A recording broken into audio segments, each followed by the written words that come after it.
आज की ये शानदार मूवी जिसका नाम है हलाला। दोस्तों, आपने ये शब्द कई बार न्यूज में देखा और सुना होगा, लेकिन इसका असली मतलब आपको आज अच्छे से समझ आने वाला है। साथ ही इस मूवी का क्लाइमेक्स भी बहुत ही जबरदस्त है। तो कहानी की शुरुआत होती है महाराष्ट्र के छोटे से एक गाँव से, जहाँ कुद्दूस नाम का एक लड़का अपनी पत्नी हलीम के पास आता है। कुद्दूस 2 साल पहले ही अपनी पत्नी हलीम को तलाक दे चुका है, लेकिन वो अब फिर से हलीम से शादी करना चाहता है और उसे वापस लाने के लिए ही वो उसके घर पर बात करने आया है। तो बात कुछ यूँ थी कि जब कुद्दूस और हलीम की शादी हुई थी, तब शादी के बाद से ही कुद्दूस की माँ उसकी पत्नी को बहुत परेशान किया करती थी। हर बात पर ताने देना, छोटी छोटी बात पर गालियाँ देना, मतलब वो एक भी मौका नहीं छोड़ती थी उसे सुनाने का। और अगर हलीम गलती ना करे तो भी उसकी गलती निकालकर उसको खरी खोटी सुनाती रहती। और बेचारी हलीम भी अपने पति के लिए सब कुछ सहन करने लगी। और जब बात ज्यादा बढ़ने लगी तो वो कुद्दूस से उसकी माँ की शिकायत भी करती, लेकिन कुद्दूस हमेशा अपनी माँ से कुछ ना कहकर हलीम को ही समझाने की कोशिश करता रहता था। लेकिन हद तो तब हो गई जब एक दिन कुद्दूस की माँ ने हलीम के ऊपर किसी बर्तन से हमला कर दिया, जिससे हलीम के सर से खून बहने लगा। वो दर्द की वजह से जोर जोर से रोने लगी। ये देखकर कुद्दूस को भी बहुत गुस्सा आया, लेकिन जैसा आप सोच रहे हैं ऐसा कुद्दूस ने कुछ नहीं किया, बल्कि उल्टा अपनी पत्नी को ही वही 3 बार तलाक तलाक तलाक बोलकर उससे अपना रिश्ता खत्म कर लिया। ये करने के बाद वो हलीम को बाहर लेकर आया, उसकी मरहम पट्टी करते हुए बोला, हलीम, मैं तुमसे बहुत प्यार करता हूँ, लेकिन मेरी जालिम माँ से तुम्हें बचाने का मेरे पास कोई रास्ता नहीं था, इसलिए मुझे तुमको ऐसे तलाक देना पड़ा। तुम अभी फिलहाल कुछ टाइम के लिए अपने मायके चली जाओ। कुछ समय बाद जब सब कुछ ठीक हो जाएगा तो मैं फिर से तुमसे निकाह करके अपने साथ ले आऊंगा। तो इस तरह कुद्दूस ने जबरदस्ती हलीम को अपने मायके भेज दिया था। और आज पूरे 2 साल बाद वो हलीम को वापस लेने आया हुआ है, क्योंकि 6 महीने पहले ही कुद्दूस की माँ का देहांत हुआ है। खैर, कुद्दूस अब फिर से अपनी जिंदगी को हलीम के साथ हंसी खुशी शुरू करना चाहता है और इसीलिए वो हलीम के घर उसके घर वालों से बात करने आया है। अब कुद्दूस को देखकर हलीम और उसकी माँ बहुत खुश हैं। वहीं हलीम भी अपने पति के साथ फिर से नए सपनों को बुनने लगती है, लेकिन हलीम के पिता शेख बालू को ये हरगिज मंजूर नहीं।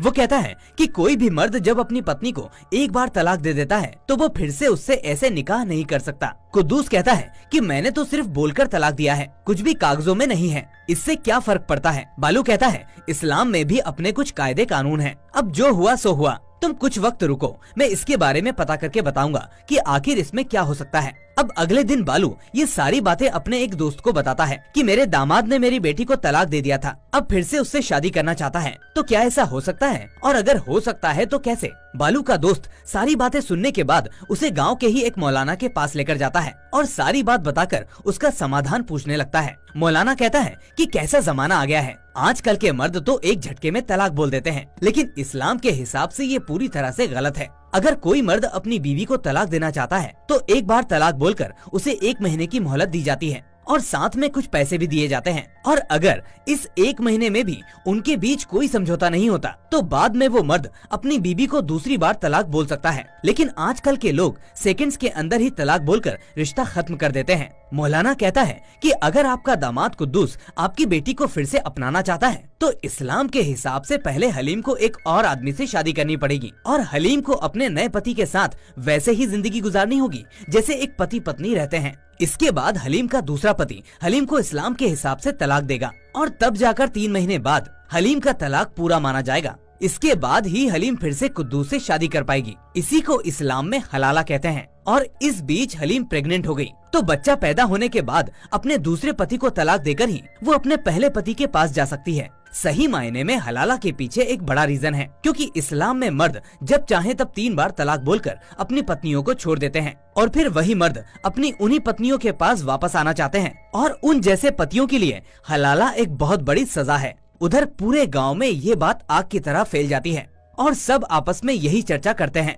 कि क्या कुद्दूस हलीम से शादी कर पाएगा, क्या हलीम दूसरी शादी करेगी। वहीं बालू के घर गांव के कुछ बड़े बुजुर्ग इस बारे में बात करने के लिए आते हैं। यहाँ कुद्दूस को भी बुलाया जाता है और हलीम के पिता उसे सारी बात बताते हैं, जिसे सुनने के बाद कुद्दूस के तो होश ही उड़ जाते हैं। उसे ये हरगिज मंजूर नहीं था कि हलीम की शादी किसी और से हो, और ये सब सुनकर कुद्दूस की आंखों में आंसू आ जाते हैं, क्योंकि वो सच्चे दिल से हलीम से प्यार करता है। तभी गांव के कुछ लोग कुद्दूस से कहते हैं कि तब तो तुमने गर्मजोशी में इतना बड़ा फैसला ले लिया, हलीम को तलाक दे दिया। लेकिन मियाँ, हमारे इस्लाम में भी अपने कुछ नियम हैं और उसके हिसाब से अगर तुम फिर से हलीम को पाना चाहते हो तो हलीम को हलाला करना ही पड़ेगा, उसे फिर से शादी करनी पड़ेगी। ये सुनकर हलीम का पिता कहता है कि मैं फिर से अपनी बेटी की शादी नहीं कर सकता, मेरे पास इतने पैसे नहीं हैं, मेरी और भी 2 बेटियां हैं। ये सुनकर गांव वाले बालू को समझाते हुए कहते हैं कि तुम परेशान मत हो, इसके लिए हम तुम्हारी मदद करेंगे। इसी बीच हिम्मत करके कुद्दूस हलीम से पूछता है कि क्या तुम इस सब के लिए तैयार हो, क्या तुम्हें ये हलाला मंजूर है? हलीम रोते हुए कहती है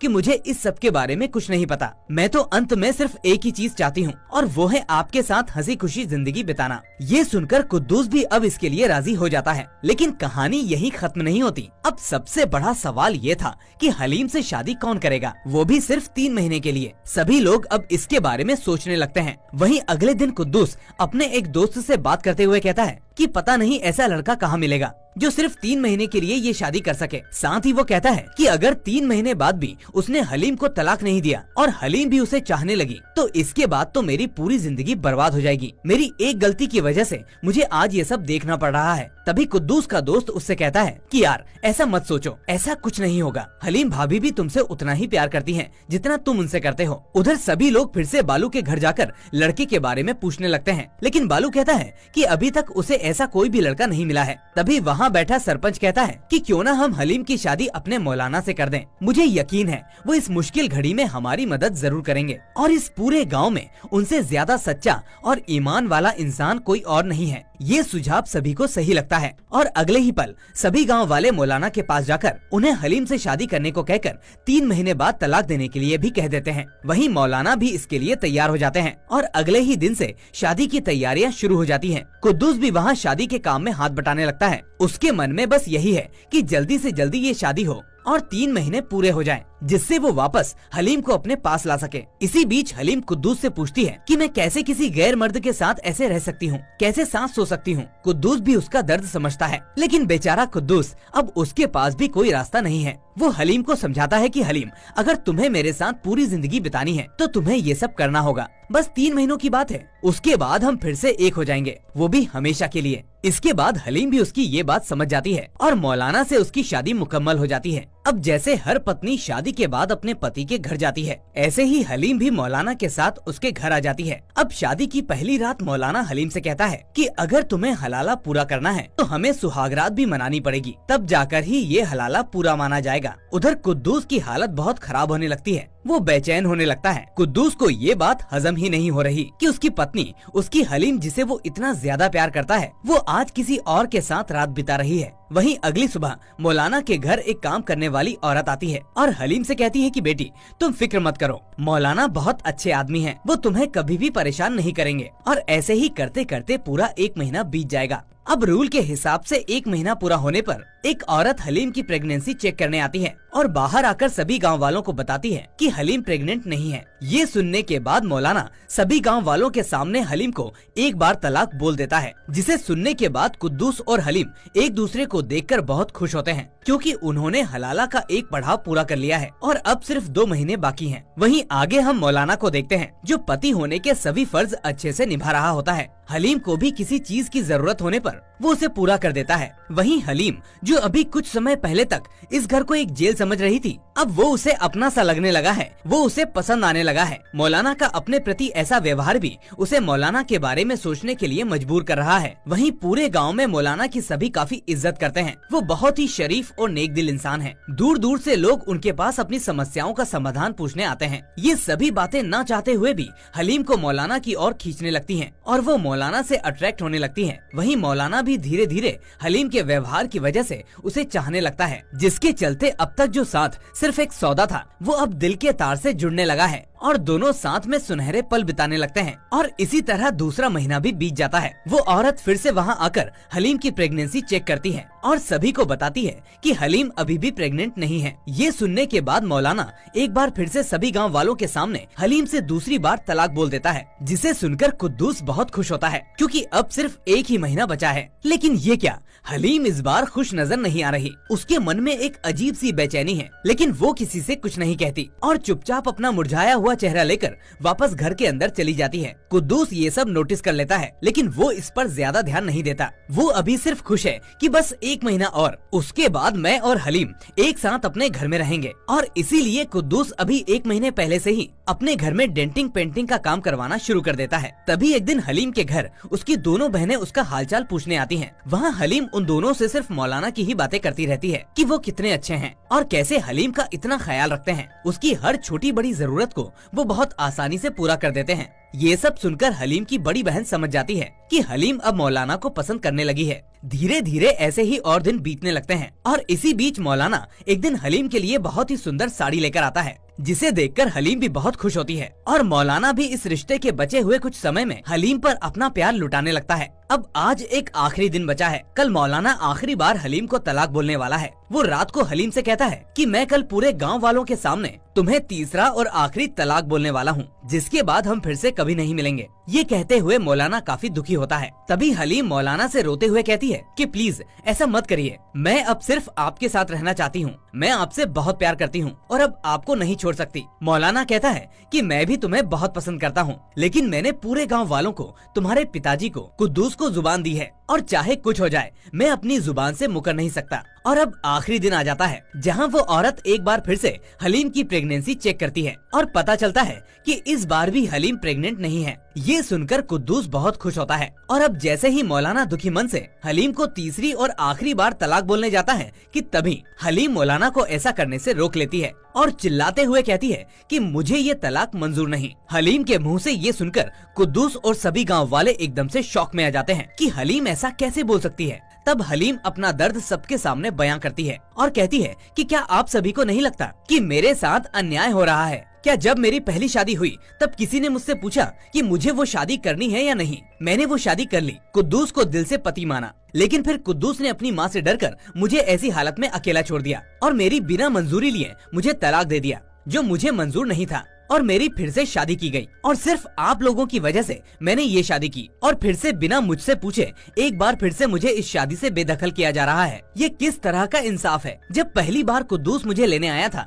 अगर आप लोग तभी मुझे उसके साथ वापस भेज देते तो ये बात वहीं पर खत्म हो जाती, लेकिन आपने मेरी शादी मौलाना से करवा दी और आज जब मैं उनकी सोच को, उनके तरीकों को पसंद करने लगी हूँ तो आप फिर से मुझे उन्हें छोड़ने को कह रहे हो। अगर गलती की है तो कुद्दूस ने की है। उसने झटके में तलाक बोलकर समय मांग लिया। वो अपनी माँ से 2 शब्द नहीं कह पाया और मेरी जिंदगी बर्बाद कर दी और अभी भी मुझे बलि का बकरा बनाया जा रहा है। इसमें सारी गलती कुद्दूस की है और उसे ही सब कुछ भुगतना होगा। सभी बातों को सुनने के बाद गांव वाले हलीम को समझाने लगते हैं कि बेटा, हलाला के भी कुछ नियम हैं जो तुम्हें पूरे करने होंगे। और वहीं मौलाना भी साफ दिल का आदमी है, उसने सभी गांव वालों से वादा किया था। तो काफी देर तक बहस चलने के बाद जब मौलाना हलीम को तीसरी बार तलाक बोलने वाला होता है कि तभी कुद्दूस उसे रोक लेता है और कहता है कि नहीं मौलाना, आप तलाक मत बोलिए, रुक जाइए। अगर आपने तलाक बोल दिया तो हलीम तो मेरे पास आ जाएगी, लेकिन वो मेरे पास होकर भी मेरी नहीं होगी और न वो प्यार होगा जो अब वो आपसे करती है। सही कहा हलीम ने,